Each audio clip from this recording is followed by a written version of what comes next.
They did find space, though, for an incredibly bogus story about Sarah Palin, just to bring this whole thing full circle. I don't know if you noticed that, but they have a headline that basically makes it sound like Sarah Palin is doing a horrible job as governor of Alaska, and then you read the article, and there's not one fact that really backs up the headline in the article. I mean, not one. And then no mention of the fact that her approval ratings are in the 60s, which is incredible considering the negative national media coverage that she's gotten for the last. That's where Obama's are in the 60s.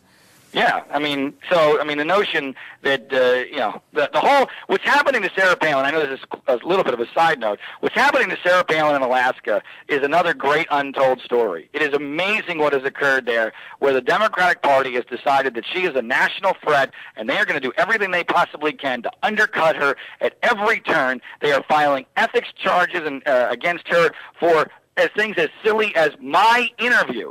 She got an ethics charge filed against her because she talked to me about the national election between 9 and 5 on a Monday, even though it was from her own house and the legislature was not in session.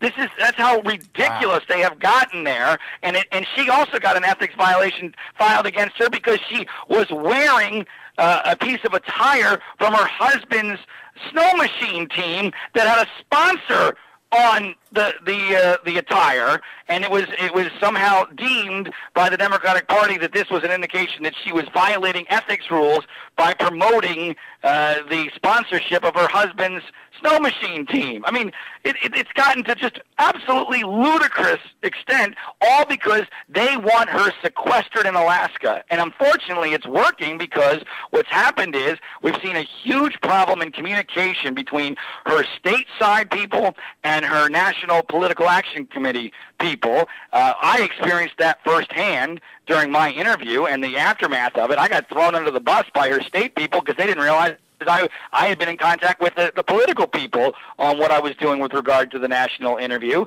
And this kind of circumstance all comes about because of this pressure being put on by the Democratic Party in Alaska to make sure that they dot every I, cross every T, never leave Alaska, and never do anything that can be remotely considered national, because they know that the narrative of Sarah Palin being too good for Alaska, desperately wanting to be president, is one that the national news media is going to grab onto, and the New York Times did that today. And so I just wanted to make sure that people knew about that, because it's really very, very frustrating to me that story is not getting out. Yeah.